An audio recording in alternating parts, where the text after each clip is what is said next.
You think you know who the most famous nurse in history is? Wrong. While Florence Nightingale was hundreds of miles from the action in a hospital, a Jamaican woman named Mary Seacole was riding directly into gunfire, bullets flying over her head, pulling wounded soldiers off battlefields with her own hands during the Crimean War of 1855. Here's what they don't teach you. Mary Seacole had more medical experience than most doctors, more training than Florence Nightingale herself. According to documented historical records from the University of Virginia School of Nursing and the Mary Seacole Trust, she learned medicine from her mother, a Creole healer in Jamaica, from childhood. She'd survived and treated cholera epidemics. She'd proven her skills across multiple continents. But when she applied to join the British Military Nursing Corps, they rejected her. Why? According to her own autobiography and documented accounts from the Florence Nightingale Museum, the rejection letters made clear it was because of her skin color. Mary Seacole was black. They didn't want her. So what did she do? She didn't cry and give up. Well, she cried. She wrote about crying in the street. But then she made a decision that changed everything. She funded her own passage to Crimea. She set up the British Hotel 2 miles from the battlefield, literally closer to the fighting than Nightingale's hospital hundreds of miles away in Scutari. And she became a legend. According to the Times newspaper, soldiers called her Mother Seacole. They loved her. High-ranking military commanders wrote about her bravery. She wasn't just serving tea. She was dressed as a nurse, riding out under fire, carrying wounded soldiers back to safety. When Sevastopol fell in 1855, she became the first woman allowed to enter the fallen city. The first. But here's the kicker that'll blow your mind.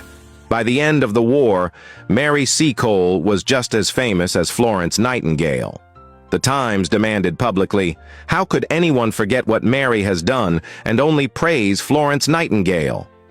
According to historical records, 80,000 people attended a charity gala in her honor in 1857. Military commanders organized benefit concerts for her. She published her autobiography, becoming the first black woman to publish an autobiography in the entire British Empire. She was celebrated, honored, known, and then they erased her for 100 years. 100 years. Her name disappeared from history books. But students learned about Florence Nightingale in every classroom. Nobody knew Mary Seacole's name. According to research cited in the UVA School of Nursing archives, by the mid-20th century, she had completely vanished from public memory, except in Jamaica, where people never forgot their hero, until 2004. According to the BBC poll and historical records, the British public voted Mary Seacole the greatest Black Briton of all time. In 2016, they unveiled a statue of her at St. Thomas's Hospital in London, the same hospital where Florence Nightingale trained. Finally, after 135 years, they remembered.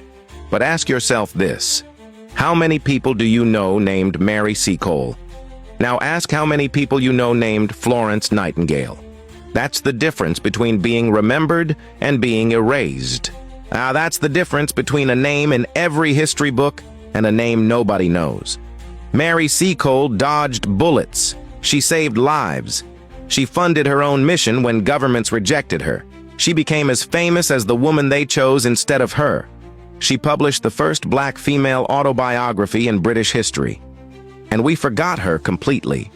Not because she wasn't important, not because she didn't accomplish incredible things, but because her skin was darker than Florence Nightingale's. That's what erasure looks like. That's what systemic racism looks like in history. It's not just about who gets remembered, it's about who gets written out. And it took until 2004 for the world to correct that injustice. This Black History Month, remember Mary Seacole, not just as a footnote, but not just as the Black Florence Nightingale, but as a woman who did what nobody else could do, in a way nobody else dared to try, and still got erased for 100 years because of the color of her skin. Remember her? Share her. Because if we don't, history might forget her again.